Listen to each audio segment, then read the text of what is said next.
18 పడిమెట్ల పైకెక్కి గుడికేగు భక్తులకు ఎదురొచ్చే బంగారు స్వామి ఇరుముడులు స్పృశించి శుభమనుచు దీవించి జన బృందముల చేరే జగమేలు స్వామి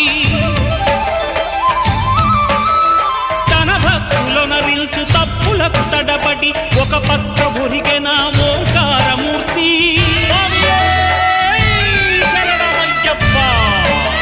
స్వాములందరూ తనకు సాయము కాగా ధీమంతుడై లేచే ఆ కన్య స్వామి